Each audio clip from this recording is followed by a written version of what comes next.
وَإِذَا سَأَلَكَ عِبَادِي عَنِّي فَإِنِّي قَرِيبٌ أُجِيبُ دَعْوَةَ الدَّاعِ إِذَا دَعَانِ فَلْيَسْتَجِيبُوا لِي وَلْيُؤْمِنُوا بِي لَعَلَّهُمْ يَرْشُدُونَ نحمده ونصلي على رسوله الكريم اما بعد فاعوذ باللہ من الشیطان الرجیم بسم اللہ الرحمن الرحیم رب اشرح لی صدری ویسر لی امری واحلل عقدۃ من لسانی یفقہوا قولی. السلام علیکم ورحمۃ اللہ وبرکاتہ. ناظرین، پروگرام دعا کیجیے کے ساتھ آپ کی خدمت میں حاضر ہیں. آج ہم انشاءاللہ نظر بد اور حاسد کے شر سے بچنے کی دعائیں آپ کے ساتھ شیئر کریں گے. اللہ سبحانہ وتعالی ہم سب پر بہت ہی مہربان ہے. اس نے ہمیں پیدا کیا اور وہ جانتا ہے کہ ہمارے لیے کیا بہتر ہے اور کیا نہیں، اور اس کے لیے اس نے ہمارے لیے ایک بہترین دین بھیجا، اور صرف کتابی شکل میں نہیں بلکہ عملی شکل میں محمد صلی اللہ علیہ وسلم کی صورت میں، کہ انہوں نے ہر وہ چیز کر کے دکھائی، سکھائی، سمجھائی جو ہمارے لیے فائدہ مند ہے. اور اس سلسلے میں ہمیں بعض ان حقیقتوں کے بارے میں بتایا اور ان کی اصل حقیقت بتائی جو اس کے بغیر ہم جان ہی نہیں سکتے تھے. اور ان حقائق میں سے ایک حقیقت یہ ہے کہ انسان کی نظر بھی ایک اثر رکھتی ہے، اور پھر اس سے بچنے کے لیے کیا کیا جائے. کیا کوئی من گھڑت طریقے اختیار کر لیے جائیں یا وہ جو خود نبی صلی اللہ علیہ وسلم نے سکھائے؟ کیونکہ اگر ہم وہ طریقے اختیار کریں گے جو رسول اللہ صلی اللہ علیہ وسلم نے خود اختیار کیے یا اختیار کرنے کا حکم دیا، تو اس میں ہمارے لیے بھلا ہی بھلا ہے، فائدہ ہی فائدہ ہے، کیونکہ وہ موسٹ اوتھینٹک چیزیں ہیں، موسٹ ایکوریٹ چیزیں ہیں، کیونکہ اس کا سورس وحی الہی ہے. اور باقی چیزیں انسانوں کا علم ہے، کہاں انسانوں کی عقل یا تجربات اور مشاہدات، اور کہاں اللہ رب العزت کی بھیجی ہوئی تعلیم. تو اس لیے اس سلسلے میں بھی ہم قرآن و سنت سے ہی رہنمائی حاصل کریں گے. اور پھر دعا کرتے وقت یاد رکھیے کہ سب سے پہلے اللہ سبحانہ و تعالیٰ کی حمد و ثنا، اللہ تعالیٰ کی حمد و ثنا میں نبی صلی اللہ علیہ وسلم کی وہ دعائے استفتاح جو صبح تہجد کے وقت آپ پڑھا کرتے تھے بہت ہی خوبصورت ہے. اس میں بہت ہی عمدہ انداز سے آپ صلی اللہ علیہ وسلم اللہ تعالیٰ کی حمد بیان کرتے ہیں. الفاظ ہیں کچھ یوں: اللہم لک الحمد انت قیم السماوات والارض ومن فیہن، ولک الحمد لک ملک السماوات والارض ومن فیہن، ولک الحمد انت نور السماوات والارض، ولک الحمد انت الحق ووعدک الحق ولقاؤک حق وقولک حق والجنة حق والنار حق والنبیون حق ومحمد صلی اللہ علیہ وسلم حق والساعۃ حق. اے اللہ، ہر طرح کی تعریف تیرے ہی لیے ہے. تو آسمان اور زمین اور ان میں رہنے والی تمام مخلوق کو قائم رکھنے والا ہے. ہم تمام کی تمام بس تیرے ہی لیے مناسب ہے. آسمان اور زمین اور ان کی تمام مخلوقات پر بادشاہت صرف تیرے ہی لیے ہے اور تعریف تیرے ہی لیے ہے. تو آسمان و زمین کا نور ہے اور تعریف تیرے ہی لیے ہے. تو حق ہے، تیرا وعدہ حق ہے، تیری ملاقات حق ہے، تیرا فرمان حق ہے، جنت حق ہے، دوزخ حق ہے، انبیاء حق ہیں، محمد صلی اللہ علیہ وسلم حق ہیں، اور قیامت کا ہونا برحق ہے. اور پھر اللہ تعالیٰ کی حمد و ثنا کے بعد درود شریف کا پڑھنا دعاؤں کی قبولیت کا ذریعہ بنتا ہے. تو اس لیے جب بھی اللہ تعالیٰ کو پکاریں، اللہ تعالیٰ سے قبولیت کا یقین رکھتے ہوئے اس کو پکاریں، اور خصوصاً زندگی میں پیش آنے والی ان مشکلات کو جن کا سبب معلوم ہو، اور ان مشکلات میں بھی جن کا ہمیں سبب معلوم نہیں، ان سب کو دور کرنے کے لیے اللہ تعالیٰ کی مدد لیں. جہاں تک نظر بد کی حقیقت کا تعلق ہے تو اس کے بارے میں نبی صلی اللہ علیہ وسلم نے ہمیں بتایا ہے. آپ نے فرمایا العین حق، کہ نظر لگنا برحق ہے. یعنی انسانی نظر کے اندر ایسی ریز ہوتی ہیں، ایسی تاثیر ہوتی ہے جو دوسرے کے اوپر جا کر اثر انداز ہوتی ہے اور اس کو نقصان پہنچا سکتی ہے، لیکن یہ ہوتا ہے اللہ کے اذن سے، اللہ کے حکم سے. اللہ تعالیٰ جس چیز میں چاہے خیر رکھ دے، جس چیز میں چاہے تکلیف کا عنصر رکھ دے، اور اس کے ہر فیصلے میں خیر و بھلائی ہی ہے. جو کچھ ہوتا ہے وہ اسی کے حکم سے ہوتا ہے. مثلا ہم دیکھتے ہیں کہ یعقوب علیہ السلام کے بیٹے جب مصر میں سب جا رہے تھے تو انہوں نے خاص طور پر ان کو تلقین کی تھی کہ تم ایک دروازے سے داخل نہیں ہونا، اور اس کی وجہ یہی تھی کہ ان کو ڈر تھا کہ کہیں یہ سارے نوجوان اکٹھے جب مل کر داخل ہوں گے تو دیکھنے والوں کی نظر کا شکار نہ ہو جائیں. تو انہوں نے کہا وَمَا أُغْنِيَ عَنكُم مِّنَ اللَّهِ مِن شَيْءٍ إِنِ الْحُكْمُ إِلَّا لِلَّهِ عَلَيْهِ تَوَكَّلْتُ وَعَلَيْهِ فَلْيَتَوَكَّلِ الْمُتَوَكِّلُونَ. تو انہوں نے کہا کہ میں تمہیں یہ ترکیب بھی بتا سکتا ہوں، لیکن میں تم سے اللہ کی طرف سے آنے والی کوئی چیز ہٹا نہیں سکتا. یعنی اگر پھر بھی اللہ کا حکم تم پر نافذ ہونا ہوا، کوئی نقصان پہنچنا ہوا، تو پھر میں کچھ نہیں کر سکتا، حالانکہ وہ اللہ کے پیغمبر تھے. حکم اللہ کے سوا کسی کا نہیں، اسی پر میں نے بھروسہ کیا، اور اسی پر لازم ہے کہ سب بھروسہ کرنے والے بھروسہ کریں. پھر اسی طرح ایک اور روایت میں جو حضرت ابو ذر سے مروی ہے، ہمیں پتہ چلتا ہے رسول اللہ صلی اللہ علیہ وسلم نے فرمایا ہے کہ بے شک نظر بد آدمی کو اللہ کے حکم سے دیوانہ کر دیتی ہے. یعنی بہت سے ذہنی امراض یا نفسیاتی امراض یا ڈپریشن کی وجہ نظر بد بھی ہو سکتی ہے. نظر بد کے بعض اوقات فزیکل اثرات بھی ہوتے ہیں، یعنی جسمانی اثرات بھی ہوتے ہیں. مثلا ایک روایت میں آتا ہے کہ ام سلمہ رضی اللہ تعالی عنہا کہتی ہیں کہ نبی صلی اللہ علیہ وسلم نے ان کے گھر میں ایک لڑکی دیکھی جس کے چہرے پر نظر بد کی وجہ سے کالے دھبے پڑ گئے تھے، یعنی چہرے کا رنگ خراب ہو چکا تھا. تو نبی صلی اللہ علیہ وسلم نے فرمایا کہ اس پر دم کرو کیونکہ اس سے نظر بد لگ گئی ہے. تو اس سے بھی پتہ چلتا ہے کہ نظر بد جسمانی بیماریوں یا جسمانی حالت میں تغییر کا سبب بھی ہو سکتی ہے. پھر آپ نے یہ بھی فرمایا کہ نظر بد آدمی کو اللہ کے حکم سے دیوانہ کر دیتی ہے، حتیٰ کہ بعض اوقات انسان اونچی جگہ پر چڑھتا ہے اور پھر وہاں سے گر پڑتا ہے. یعنی بعض اوقات بچے آپ نے دیکھا ہوگا کہ کھیل رہے ہوتے ہیں، اچھے بھلے کھیل رہے ہوتے ہیں، ایک دم ماں باپ دیکھ کر خوش ہوتے ہیں، اچانک وہ ایسی چیز سے جا ٹکراتے ہیں کہ بعض اوقات بڑے بڑے حادثات ہو جاتے ہیں. تو ایسی صورت میں جب بھی انسان کسی چیز کو دیکھے جس پر دل خوش ہونے لگے تو فوراً ماشاء اللہ پڑھے، اللہ کا ذکر کرے، تو پھر اس سے محفوظ رہے گا. یعنی پھر نظر کے برے اثرات سے محفوظ رہا جا سکتا ہے. پھر اسی طرح بعض اوقات بچے بلا وجہ رونا شروع کر دیتے ہیں اور چپ ہی نہیں ہوتے، تو اس میں بھی نظر بد کا اثر ہوتا ہے. حضرت عائشہ کہتی ہیں کہ ایک مرتبہ نبی صلی اللہ علیہ وسلم تشریف لائے تو ایک بچے کے رونے کی آواز سنی. آپ نے فرمایا کہ یہ بچہ کیوں رو رہا ہے، تم اس کی نظر کیوں نہیں اتارتے؟ یعنی اس پر ایسے اذکار پڑھے جائیں کہ جس کی وجہ سے اس کی یہ تکلیف دور ہو جائے. پھر اسی طرح بچوں کا کمزور ہونا، ان کی صحت درست نہ ہونا.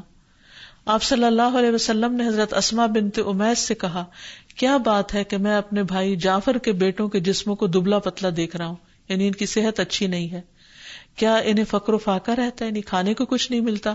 انہوں نے عرض کیا، نہیں، بلکہ انہیں بہت جلد نظر لگ جاتی ہے.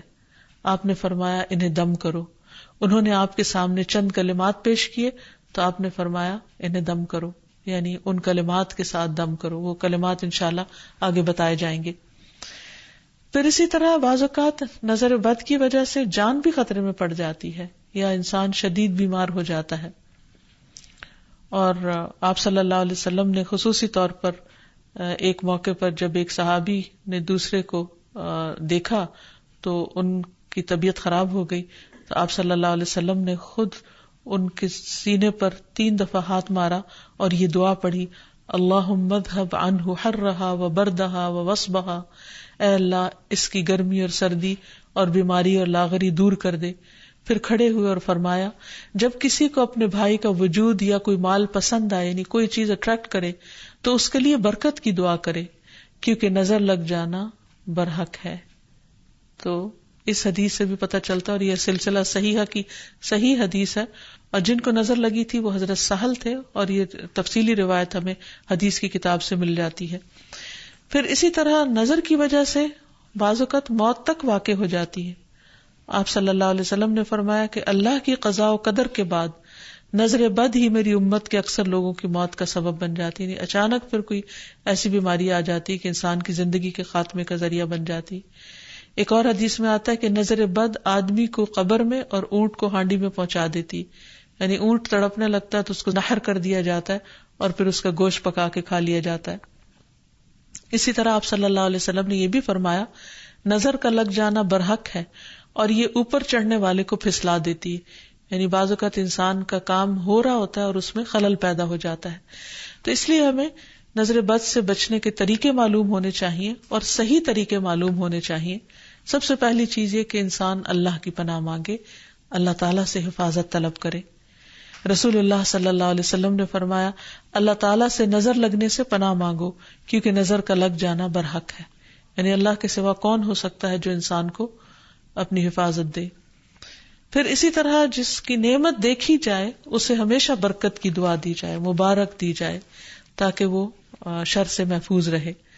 رسول اللہ صلی اللہ علیہ وسلم نے فرمایا جب تم میں سے کوئی اپنے بھائی یا اس کی ذات یا مال میں کوئی ایسی چیز دیکھے جو اسے پسند آئے تو اسے چاہیے کہ وہ اسے برکت کی دعا دے کیونکہ نظر کا لگ جانا برحق ہے. پھر اسی طرح یہ ہے کہ انسان دم کرے. حضرت انس کہتے ہیں کہ رسول اللہ صلی اللہ علیہ وسلم نے نظر بد، ڈنک اور نملہ کی بیماری کے لیے دم کی اجازت دی ہے. نملہ کی بیماری میں پسلی دانوں سے بھر جاتی ہے. پھر حضرت عائشہ فرماتی ہے کہ رسول اللہ صلی اللہ علیہ وسلم نے مجھے حکم دیا کہ نظر بد لگ جانے پر دم کیا جائے. پھر اسی طرح بخار، پہلو کے پھوڑے اور نظر بد میں دم کی اجازت دی گئی ہے. خصوصی طور پر چھوٹے بچوں کو دم کرتے رہنا چاہیے، اور جتنی بھی مائیں ہیں وہ ان کی تعلیم و تربیت کے حصے میں یہ بات شامل ہونی چاہیے کہ وہ چھوٹے بچوں کو صبح و شام کی دعائیں پڑھ کر یا اللہ تعالیٰ کا ذکر کر کے دم کرتی رہیں، خصوصاً نظر بد کی دعا. حضرت اسماء کہتی ہے کہ ایک مرتبہ انہوں نے عرض کیا یا رسول اللہ صلی اللہ علیہ وسلم جعفر کے بچوں کو نظر لگ جاتی ہے، کیا میں ان پہ دم کر سکتی ہوں؟ تو آپ نے فرمایا ہاں، اگر کوئی چیز تقدیر سے سبقت لے جا سکتی تو وہ نظر بد ہوتی، یعنی اتنے اس کے اثرات ہوتے ہیں. پھر اسی طرح نظر بد کے علاج میں یہ بات بھی بہت مفید ہے جو نبی صلی اللہ علیہ وسلم کی سنت سے ثابت ہے کہ نظر لگانے والے کے وضو کے بچے ہوئے پانی سے اس کو غسل کرایا جائے، یعنی جس کو نظر لگی ہو. پھر اسی طرح آپ صلی اللہ علیہ وسلم نے فرمایا، ایک اور روایت میں آتا ہے کہ آپ صلی اللہ علیہ وسلم نے فرمایا نظر بد لگنا برحق ہے، اگر کوئی چیز تقدیر پر غالب ہو سکتی تو وہ نظر بد ہے. جب لوگ تمہیں غسل کرنے کا کہیں تو غسل کر دو، یعنی اس کو برا نہ مانو کیونکہ یہ ایک چیز ہے ہونے والی. اگر کسی کے آنے سے یا اچانک دیکھنے سے یا کسی کی بات سے یا تعریف سے دوسرے شخص کی طبیعت خراب ہو گئی ہے تو اس سے واضح طور پر پتہ چلتا ہے کہ کوئی ایسے ہی اثرات ہوئے ہیں، اور اگر وہ طلب کرے کہ وضو کر کے پانی دے دو تو دے دینا چاہیے، اس کو برا نہیں سمجھنا چاہیے. لیکن یہ یاد رکھیے کہ نظر بد کے اتار کے لیے غیر شرعی کام کرنا یہ درست نہیں، یعنی وہ چیزیں جن کا سنت سے کوئی ثبوت نہیں ملتا، جیسے بعض لوگ مرچیں جلاتے ہیں یا بعض لوگ کالے دھاگے پہن لیتے ہیں یا کوئی ایسے نشان لگا لیتے ہیں، تو ان چیزوں سے پرہیز کرنا چاہیے. کیونکہ نبی صلی اللہ علیہ وسلم نے ایک مرتبہ ایک قاصد کو روانہ فرمایا اور فرمایا کہ کسی اونٹ کے گلے میں کوئی تانت یا کوئی قلادہ باقی نہ چھوڑا جائے مگر اسے کاٹ ڈالا جائے. تو مالک نے کہا کہ یہ لوگ قلادے نظر بد سے بچانے کے لیے ڈالتے ہیں، یعنی ایسے دھاگے ڈال دیتے ہیں، تو آپ نے فرمایا ان کو کاٹ کے ختم کر دیا جائے. پھر اسی طرح شرکیہ دم نہیں کرنے چاہیے جس میں اللہ سبحانہ وتعالیٰ کے علاوہ کسی اور کو پکارا گیا ہو یا ان کا نام لیا گیا ہو. اور دعاؤں میں خصوصاً معوذتین بہت مفید ہیں، قل اعوذ برب الفلق اور قل اعوذ برب الناس آخر تک 3 بار پڑھ کر مریض پر دم کیا جائے. رسول اللہ صلی اللہ علیہ وسلم جنوں اور انسانوں کی نظر بد سے پناہ مانگا کرتے تھے، یہاں تک کہ یہ 2 صورتیں نازل ہوئی. جب یہ نازل ہوئی تو آپ نے انہیں پڑھنا شروع کر دیا اور ان کے علاوہ سب کچھ چھوڑ دیا. پھر اسی طرح ماشاء اللہ پڑھتے رہنا چاہیے. قرآن مجید میں آتا ہے وَلَوْلَا إِذْ دَخَلْتَ جَنَّتَكَ قُلْتَ مَا شَاءَ اللَّهُ لَا قُوَّةَ إِلَّا بِاللَّهِ. اور جب تو اپنے باغ میں داخل ہوا تو تم نے یہ کیوں نہ پڑھا کہ ماشاء اللہ لا قوت الا باللہ. یہ اس شخص کو کہا گیا جس کا باغ جل گیا تھا. سورۃ کہف میں اس کی کہانی موجود ہے. اور اس کا معنی کیا ہے کہ وہی ہوتا ہے جو اللہ چاہتا ہے اور اللہ کی توفیق کے بغیر کسی کا کچھ زور نہیں.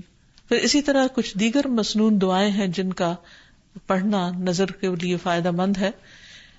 ابن عباس کہتے ہیں کہ نبی صلی اللہ علیہ وسلم حضرت حسن اور حسین کے لیے پناہ طلب کیا کرتے تھے اور فرماتے تھے کہ تمہارے دادا ابراہیم علیہ السلام بھی ان کلمات کے ذریعے اسماعیل اور اسحاق علیہم السلام کے لیے اللہ کی پناہ مانگا کرتے تھے. اعوذ بکلمات اللہ التامۃ من کل شیطان وہامۃ ومن کل عین لامۃ. میں پناہ مانگتا ہوں اللہ کے پورے پورے کلمات کے ذریعے ہر ایک شیطان سے، ہر زہریلے جانور سے اور ہر نقصان پہنچانے والی نظر بد سے. پھر اسی طرح ایک اور دم بھی ہے. حضرت عائشہ کہتی ہے کہ میں رسول اللہ صلی اللہ علیہ وسلم پر نظر بد سے حفاظت کے لیے دم کیا کرتی تھی، یعنی وہ خود کرتی تھی، اور وہ اس طرح کہ میں اپنا ہاتھ ان کے سینے پر رکھتی اور یہ دعا پڑھتی امسح البأس رب الناس بیدک الشفاء لا کاشف لہ الا انت. اے لوگوں کے رب، اس تکلیف کو دور فرما دے، شفا تیرے ہاتھ میں ہے اور تیرے علاوہ کہیں اور سے شفا نہیں مل سکتی. اسی طرح حاسد کا حسد بھی نقصان دیتا ہے، جس سے بچنے کے لیے اللہ سبحانہ وتعالیٰ نے قل اعوذ برب الفلق اتاری، جس کے آخر میں آتا ہے ومن شر حاسد اذا حسد، کہ حاسد کے حسد سے بچنے کے لیے اللہ تو مجھے اپنی پناہ میں رکھ. اور حسد کہتے ہیں کسی انسان کو ملنے والی نعمت کے ختم ہونے کی تمنا کرنا، خواہ خود کو حاصل کرنے کا شوق ہو یا نہ ہو، یا تمنا ہو یا نہ ہو. تو اس سے منع کیا گیا ہے، اس کی حرمت بیان کی گئی ہے. نبی صلی اللہ علیہ وسلم نے فرمایا آپس میں حسد نہ کرو، آپس میں بغض نہ رکھو، قطع رحمی نہ کرو، اللہ کے بندو بھائی بھائی بن جاؤ. اور یہ ایمان کے منافی صفت ہے کہ کسی بندے کے دل میں ایمان اور حسد اکٹھے نہیں ہو سکتے. پھر یہ دین کو مونڈ دینے والی صفت ہے. پھر اسی طرح یہ ہے کہ لوگوں کی خیر خواہی اسی میں ہے کہ وہ ایک دوسرے سے حسد نہ کریں. آپ نے فرمایا لوگ اس وقت تک خیر پر رہیں گے، بھلائی ہوگی ان کی، جب تک کہ وہ حسد نہیں کریں گے. پھر اسی طرح یہ ہے کہ ایسا شخص اللہ تعالیٰ کا محبوب ہے جس کے دل میں کسی کے لیے کوئی حسد نہ ہو. عام طور پر حسد کی وجہ یہ ہوتی ہے کہ انسان اپنے آپ کو بڑا سمجھتا ہے، وہ سمجھتا ہے کہ ساری خیر اور بھلائی صرف اسی کا حق ہے، اور جب وہ دیکھتا ہے وہ کسی اور کو بھی مل رہی ہے تو اس پر پریشان ہوتا ہے اور اس سے چھیننے کی فکر کرتا ہے. اور یہ ان خرابیوں میں سے جو بہت اول دور میں پائی گئی. مثلاً ابلیس نے انسان کو سجدہ کیوں نہیں کیا؟ حسد کی بنا پر. قابیل نے حابیل کو کیوں قتل کیا؟ حسد کی بنا پر. تو اسی طرح کسی بھی انسان کے اندر جب تکبر آتا ہے، غرور آتا ہے، ابلیسی صفات آتی ہیں، تو وہ یہ سوچتا ہے کہ اس کا مقام اور مرتبہ بس اسی کو ملے، کسی اور کی طرف نہ جائے. یا کسی کو بھی اگر نعمت ملے تو وہ اس پر جالس ہو جاتا ہے. اور یہ بنیادی طور پر اس کی وجہ دنیا کی محبت کا زیادہ ہونا ہے. اس لیے ہمیں اس سے بچنے کی ضرورت ہے. اور یہ بیماری ایسے انسان کے اندر داخل ہو جاتی ہے کہ بعض اوقات انسان کو خود بھی پتہ نہیں چلتا. تو اس لیے اللہ سبحانہ وتعالیٰ سے دعا کرتے رہنا چاہیے. اور اس معاملے میں انسان کو اللہ پر بھروسہ بھی کرنا چاہیے، اور پھر اللہ تعالیٰ کی پناہ مانگنی چاہیے کہ اللہ تعالیٰ اپنی حفاظت میں رکھے. کیونکہ اللہ تعالیٰ فرماتے ہیں میرا محبوب بندہ اگر مجھ سے مانگتا ہے تو میں اسے دیتا ہوں، اور اگر وہ کسی دشمن یا شیطان سے میری پناہ مانگتا ہے تو میں اسے محفوظ رکھتا ہوں. پھر اسی طرح یہ ہے کہ حاسدوں سے نعمت کو چھپانے کی کوشش کرنا چاہیے. جب انسان کو یہ پتا ہو کہ کوئی شخص ایسا ہے جو اس کی نعمت پر خوش نہیں ہوتا تو ان کے سامنے پھر اس کا اظہار نہیں کرنا چاہیے. ابو ہریرہ کہتے ہیں کہ رسول اللہ صلی اللہ علیہ وسلم نے فرمایا تم اپنی ضرورتوں کو پورا کرنے کے لیے ان کو رازداری میں رکھ کر مدد حاصل کرو، بے شک ہر صاحب نعمت حسد کیا جاتا ہے. پھر اسی طرح یہ کہ انسان کو حسد سے بچنے کے لیے اللہ تعالیٰ سے دعا کرتے رہنا چاہیے، کیونکہ ہر ایک کی پیشانی کے بال اللہ کے ہاتھ میں ہے، اور جب اللہ نہ چاہے تو کوئی کسی کو کچھ بھی نقصان نہیں دے سکتا، کچھ بھی بگاڑ نہیں سکتا.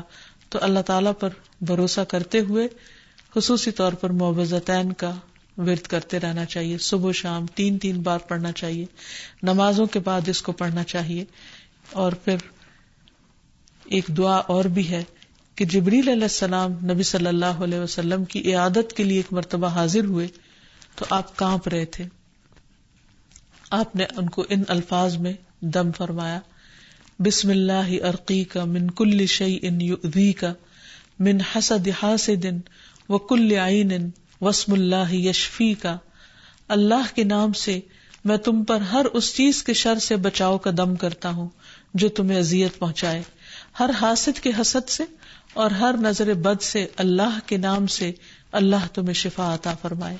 تو اس سے یہ پتہ چلتا ہے کہ جبریل علیہ السلام نبی صلی اللہ علیہ وسلم پر دم کرتے تھے، تو ہمیں بھی مریض پر، بے چین شخص پر، اضطراب کے شکار شخص پر دم کرنا چاہیے، اور انہی الفاظ کے ساتھ، کیونکہ سب سے بہترین الفاظ وہ ہیں جو اللہ کا کلام ہے اور پھر محمد صلی اللہ علیہ وسلم کے الفاظ ہیں.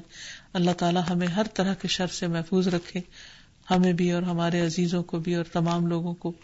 وآخر دعوانا ان الحمد للہ رب العالمین. السلام علیکم ورحمۃ اللہ وبرکاتہ.